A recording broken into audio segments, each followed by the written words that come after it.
মাহবুবুর রহমান বাদল মাদারীপুরের সিনিয়র সাংবাদিক। তার ভাই মুসলিম উদ্দিন পাপ্পু পেশায় ব্যবসায়ী।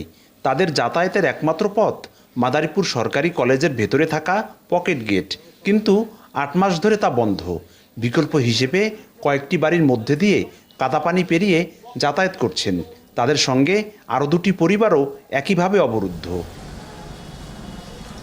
ভুক্তভোগীদের অভিযোগ, কলেজের অধ্যক্ষকে স্যার বলে সম্বোধন না করাই বাধে আপত্তি। পরে গত বছরের 4 নভেম্বর কলেজের ভেতরে বাসার সামনে থাকা পকেট গেট ভেঙে ইট দিয়ে দেয়াল নির্মাণ করে কর্তৃপক্ষ। এতে বন্ধ হয়ে যায় যাতায়াতের রাস্তা। সমাধানের কথা বললেও কোনো সুরাহা না হওয়ায় শেষমেশ আদালতে মামলা করেন ভুক্তভোগীরা। আমি তাকে স্যার বলি নাই, প্রতিহিংসার বশত সে পকেট গেটটা বন্ধ করে দিয়েছে। যারা আমাদের এই গেটটা বন্ধ করে দিয়েছে তাদের আমরা সুষ্ঠু বিচার চাই। এখন যেখান দিয়ে বের হই এটা আসলে যাতায়াতে খুবই অনুপযোগী। যাতায়াতের পথ বন্ধ করে দেয়া প্রতিহিংসা হিসেবে দেখছেন বাদীপক্ষের আইনজীবী।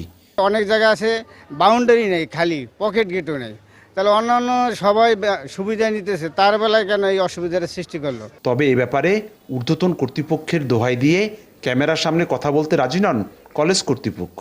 আর আমাদের তো সাক্ষাৎকার দিতে হলে ঊর্ধ্বতন কর্তৃপক্ষের অনুমতি। আপনি প্রতিষ্ঠানের প্রধান, আপনি দিতেই পারেন। না, আমাদের ডিজি লাগে। বিবাদীদের বিরুদ্ধে সমন জারি করেছেন আদালত। আগামী 19 আগস্ট পরবর্তী শুনানি। বন্ধ করে দেয়া গেটটি পুনরায় চালুর দাবি জানিয়েছেন সচেতন মহল। সঞ্জয় কর্মকার, অভিজিৎ, সময় সংবাদ, মাদারীপুর।